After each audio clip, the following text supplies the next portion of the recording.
When you're going out to kill somebody, if you're seen by a single other person on the trail, then that day's screwed. In Cherokee County, Georgia, a sheriff's deputy stops to question a man parked on private hunting lands. At worst, the man is guilty of trespassing, or so the deputy thinks as he approaches. Good, yourself, sir? What you doing out here? What you just heard is the voice of one of America's most dangerous serial killers, explaining his hunting strategy. But here's the terrifying part. In October 2007, a Cherokee County sheriff's deputy walked right up to this monster in the wilderness, had a casual conversation with him, and then let him drive away. The deputy had no idea he was talking to a man who had already killed 2 people and was actively planning his next murder.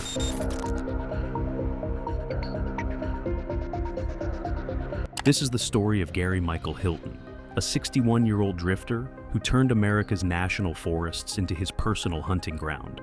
For months, he stalked hikers on remote trails, abducting women, torturing them for days, and then brutally murdering them before disappearing back into the wilderness like a ghost. What makes this case even more chilling is that Hilton documented his crimes, recorded his thoughts, and even joked about his methods while living out of a white van with his red dog, completely invisible to law enforcement until it was almost too late. It all started in December 2007 when 46-year-old nurse Cheryl Dunlap failed to show up for her Sunday school class in Florida.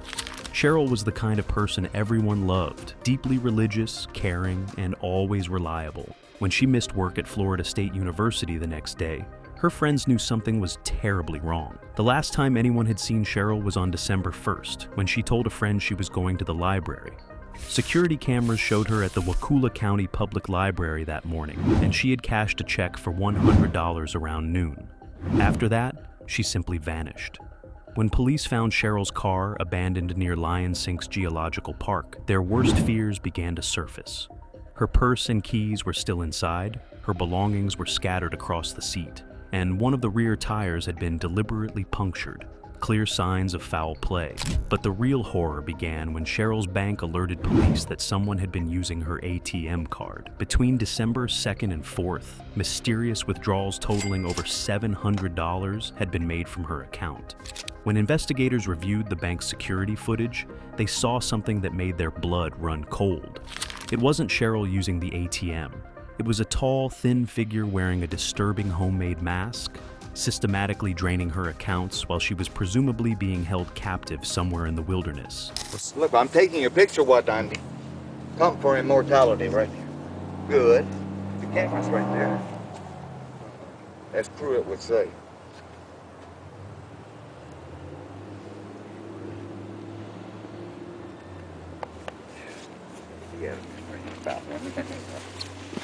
Oh, yeah. These home videos give investigators an unprecedented look into the life of a violent drifter.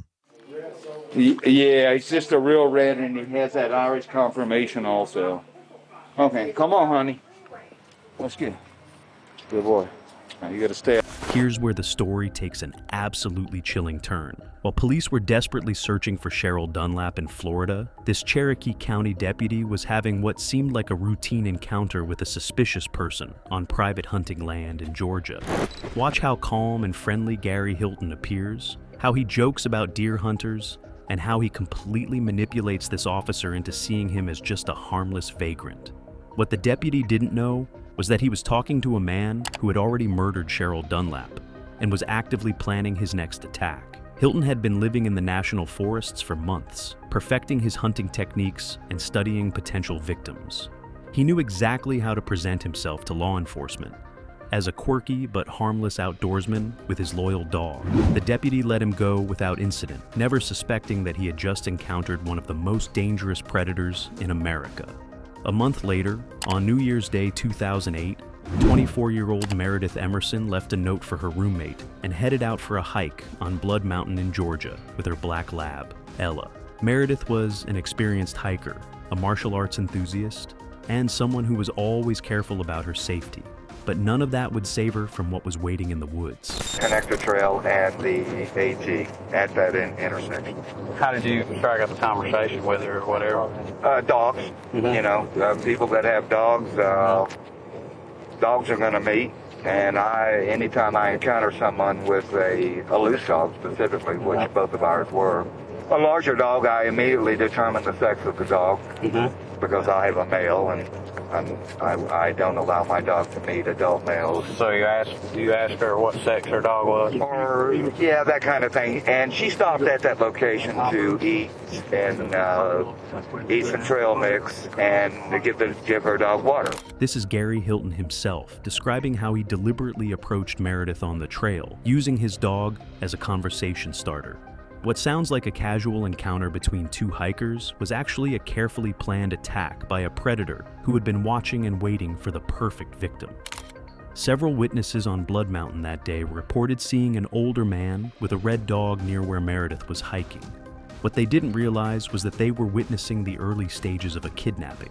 When search teams later found the spot where Meredith was taken, they discovered clear signs of a violent struggle, scattered water bottles, a dog leash, and most ominously, an expandable police baton. Gary Hilton had spent decades perfecting his skills as a predator. He knew the national forests better than almost anyone, having lived in them for years. He understood how to move unseen, how to find isolated spots, and most importantly, how to identify vulnerable targets.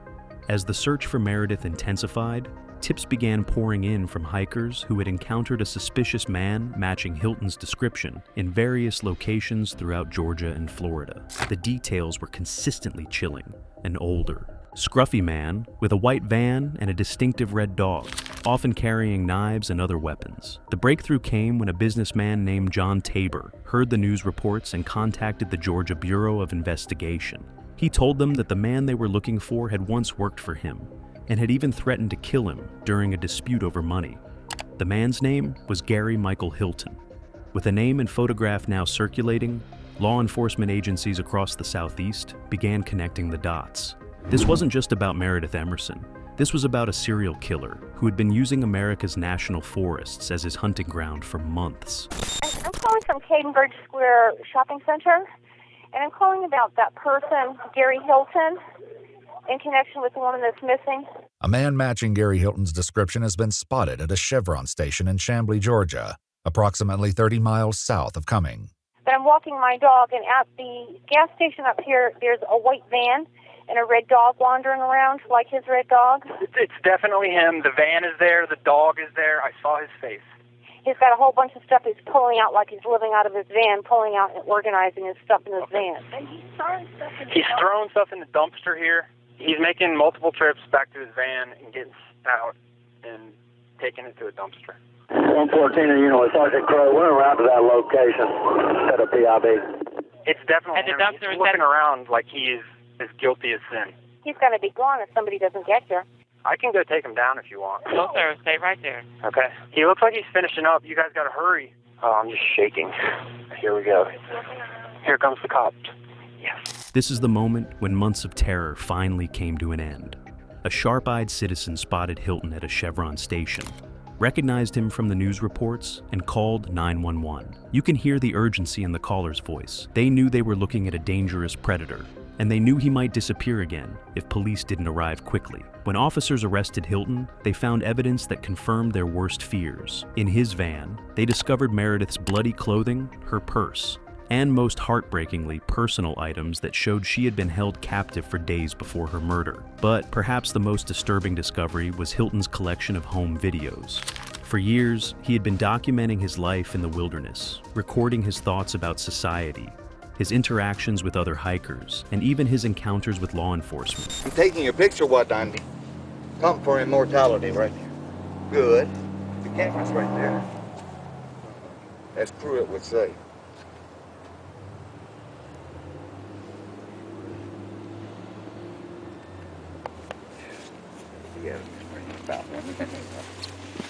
Oh, yeah. These home videos give investigators an unprecedented look into the life of a violent drifter. Yeah, he's just a real red, and he has that Irish confirmation also. Okay, come on, honey. Let's get. Good boy. Now you got to stay out here. Okay, now we're going to get ready after he's greeted, and we'll be all happy. These recordings gave investigators an unprecedented look into the mind of a serial killer. Here was a man who saw himself as some kind of philosopher warrior, living outside society's rules and viewing other human beings as nothing more than prey to be hunted. In custody, Hilton initially refused to cooperate, but when faced with overwhelming evidence, he eventually began talking. What he revealed was a story of calculated brutality that shocked even experienced investigators. Hilton confessed that he had abducted Meredith not for money, but because he enjoyed the hunt. He described in horrifying detail how he had beaten her when she fought back, how he had chained her in his van, and how he had held her captive for 3 days before finally murdering her in the woods. Long last, Hilton reveals the horrifying truth. A truth police suspected from the moment they found the bloody clothes in that gas station dumpster. And I walked up and made as if to unsecure the chain, struck her with the bar. What bar? It was a jack handle, just a straight jack handle, the solid iron bar. Struck her with that. She said, "No, let me go." Put her hands up. I kept striking her. You'll see some defensive wounds to her hand. Okay. She lost consciousness, and I kept striking her till ensure she was dead. Hilton says that Meredith had to die to ensure his freedom. This confession reveals the cold calculation behind Hilton's crimes. He didn't kill because he was out of control. He killed because he had made a rational decision that murder was preferable to capture. This wasn't a crime of passion. It was the methodical elimination of a witness by a predator who had planned every detail. The investigation revealed that Hilton's reign of terror had actually begun months earlier. In October 2007, just weeks before that Cherokee County deputy encountered him in the woods, Hilton had murdered an elderly couple named John and Irene Bryant in North Carolina's Pisgah National Forest. He had beaten them with his police baton, kidnapped John Bryant, forced him to withdraw money from ATMs, and then shot him execution-style in a remote forest location. But the case that would ultimately cost Hilton his life was the murder of Cheryl Dunlap in Florida. Unlike the other cases where he had eventually confessed, Hilton maintained his innocence in Cheryl's death, forcing prosecutors to build their case entirely on physical evidence. That evidence was overwhelming. Investigators found Cheryl's DNA in Hilton's van, discovered that the knife he carried was an exact match for the puncture in her car tire, and most damning of all, found recordings Hilton had made just days after Cheryl's disappearance. We'll get some good one of these days, boy. Shoot on me, brother. That one there. That one there, shoot it. See, I had stuff hidden. We had it hidden. We had the stuff. We had the gun. There were guns hidden. I killed them with it. We had to kill them. Going down here, and we're going to the park. Yeah, gonna go have a good time. Go to the park, yeah. But first, I gotta go hide it somewhere else. This recording, made just 2 days after Cheryl Dunlap disappeared, shows Hilton essentially confessing to murder while talking to his dog. It's a chilling glimpse into the mind of a killer who was so confident in his ability to evade justice that he actually documented his crimes. The jury in Florida saw through Hilton's attempts to avoid responsibility. In April 2011, they found him guilty of first-degree murder, kidnapping, and grand theft in Cheryl's death. Unlike the other cases where he had received life sentences, this time the judge imposed the ultimate penalty, death. Today, almost 20 years after what Hilton himself called his rampage, he sits on death row at Union Correctional Institution in Florida, awaiting execution for crimes that terrorized the Southeast and forever changed how people think about safety in America's national forests. The Gary Hilton case serves as a chilling reminder that predators can hide in plain sight, even in the most remote wilderness areas. That Cherokee County deputy who encountered Hilton in the woods and let him go wasn't incompetent. He was dealing with a master manipulator who had spent decades perfecting the art of appearing harmless while harboring the darkest of intentions. For the families of Cheryl Dunlap, Meredith Emerson, and John and Irene Bryant, justice has been served, but the pain of their losses remains. Their loved ones didn't just disappear into the wilderness. They fell victim to a calculating predator who turned America's most beautiful natural spaces into a hunting ground for human prey. The case also highlights the incredible dedication of law enforcement officers who refuse to give up. even when faced with a killer who seemed to vanish into the vast wilderness like a ghost. Through meticulous investigation, cooperation between multiple agencies, and the courage of citizens who spoke up when they saw something suspicious, they were able to stop one of the most dangerous serial killers in recent American history. But perhaps the most haunting aspect of this case is how close Gary Hilton came to continuing his killing spree indefinitely. If that deputy in Cherokee County had been just a little more suspicious, if John Tabor hadn't recognized Hilton's description in the news, if that citizen at the gas station hadn't called 911, how many more innocent hikers might have disappeared into the wilderness, never to be seen again? Gary Michael Hilton proved that evil can wear a friendly face, that monsters can appear as harmless vagabonds, and that sometimes the most dangerous predators are the ones who know exactly how to blend in with their surroundings until it's time to strike.